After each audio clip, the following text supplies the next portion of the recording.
New Zealand War commemorations are being held this weekend to remember those who died during the wars and acknowledge how those battles throughout the country shaped our history.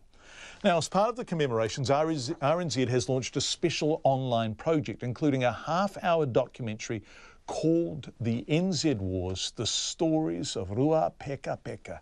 The Northern Wars are where the conflicts began soon after the signing of the Treaty of Waitangi, which some historians argue led to the current state of poverty amongst Māori in Northland. Our Māori Issues correspondent Mihi Narangi Forbes explains how the Northern Wars began.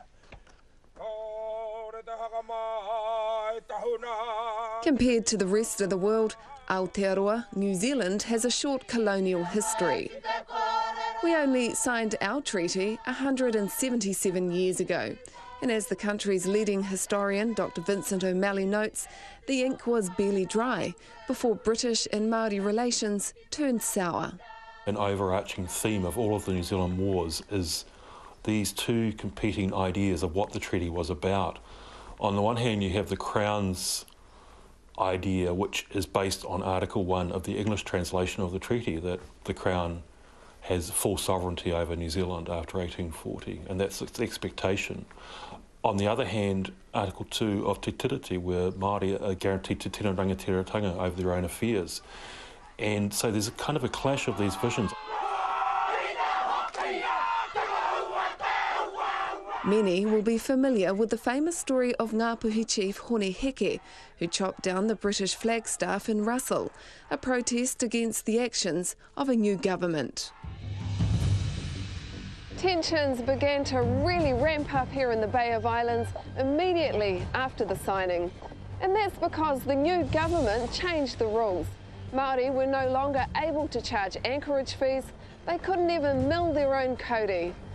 And for Māori, it was the beginning of an economic decline that's still being felt to this very day.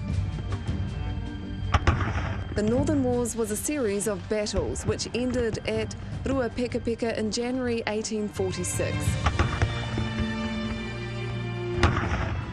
Pini Henare is a tribal orator and descendant of Rua Peka Peka's chief Teruki Kawiti, whose iwi spent a year building a pā, which is said to be one of New Zealand's most sophisticated military installations.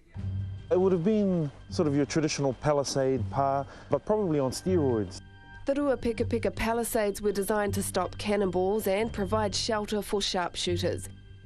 So we're talking tree size, we're talking 3 or 4 people in diameter as a whole palisade.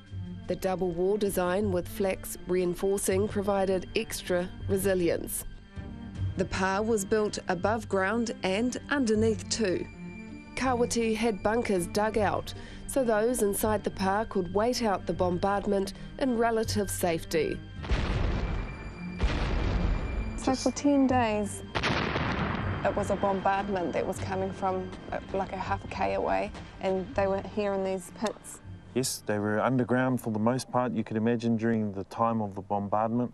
And when the bombing stopped, they would have been scrambling to either assess the damage or repair the damage. Food and water? Food and water supplies, just to be able to endure.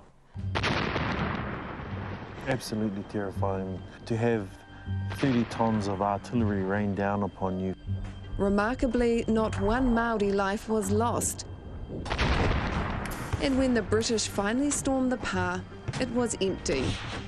It would have looked deserted. There were a few warriors simply to hold off the onslaught or hold off the oncoming raid to allow others to escape.